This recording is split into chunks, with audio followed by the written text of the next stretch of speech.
حضرت بریدہ صحابی ہیں، جامع ترمذی میں بھی روایت ہے اور کئی حدیث کی کتب میں یہ روایت ہے، وہ کہتے ہیں کہ رسول اللہ نے مجھے اور حضرت خالد بن ولید کو ایک لشکر دے کے بھیجا، مولا علی کو دوسری طرف بھیجا، فرمایا جب تم مل جاؤ تو تمہارا امیر علی ہوگا، تمہارا امیر۔ تو حضرت بریدہ سچے لوگ تھے، کہتے ہیں کہ اسلام لانے سے پہلے مجھے اور حضرت خالد بن ولید کو حضرت علی سے بہت نفرت تھی، مجھے اور حضرت خالد بن ولید کو اسلام لانے سے پہلے بہت نفرت تھی، کلمہ پڑھ لیا لیکن وہ نفرت نہ گئی۔ وہ کہتے جنگ میں جب ہم گئے نا تو کیا ہوا، حضرت مولا علی المرتضیٰ نے ایک ایسا عمل کیا جس پہ ہمیں اعتراض ہوا۔ ایک لونڈی کو آپ نے قربت بخشی جو مالی غنیمت کے طور پر آئی، صحبت کا شرف عطا فرمایا ایک لونڈی کو، اس پر حضرت خالد بن ولید نے خط لکھا حضور کے نام کہ حضرت علی نے یہ خرابی کی ہے۔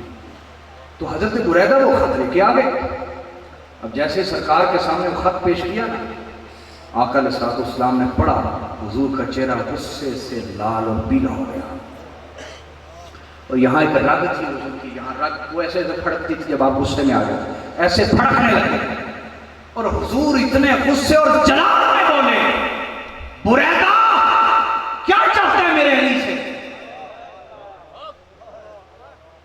یہ نہیں کہا کہ علی کو بلاؤں، معاملہ کیا ہے سلجھاؤں، نا نا نا نا نا نا،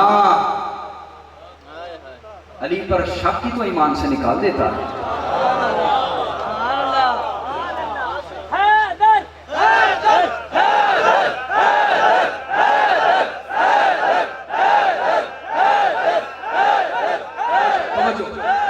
اللہ قبول فرمائے، حضور نے حضرت علی کو نہیں بلایا تحقیق کی جائے، حضور علیہ السلام جلال میں آگئے، فرمایا بریدہ کیا چاہتا ہے تو میرے علی سے، کیا چاہتا ہے میرے علی سے، کیا چاہتا ہے میرے علی سے؟ حضرت بریدہ کہتے ہیں حضور نے غصے میں 3 دفعہ اتنے غصے سے مجھے کہا کہ میرے دل میں ہے کاش میں اس سے پہلے کافر ہوتا، آج مسلمان ہوا ہوتا۔ حضور نے اتنے غصے سے مجھے کہا کیا چاہتا ہے میرے علی سے؟ اے بریدہ کیا تو جانتا نہیں ہے جس کا میں ولی ہوں اس کا علی ولی ہے؟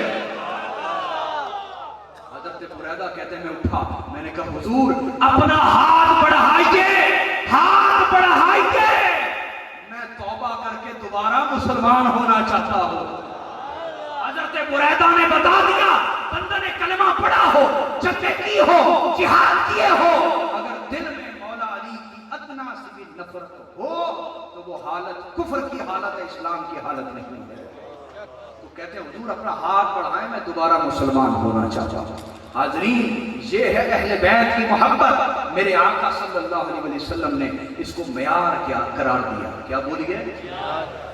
دنیا کے لیے بھی معیار، آخرت کے لیے بھی معیار قرار دیا۔ حضور علیہ السلام نے جامع ترمذی کی روایت ہے، فرمایا حب اللہ لما یغدوکم من نعمہ، اللہ سے محبت کرو کیونکہ وہ تمہیں رزق دیتا ہے، وحبونی بحب اللہ، مجھ سے محبت کرو کہ میں اللہ کا رسول ہوں، اللہ کی وجہ سے مجھ سے محبت کرو، وَحِبُّ أَهْلَ بَيْتِ بِحُبِّي، اور میرے اہل بیت سے محبت کرو میری وجہ سے۔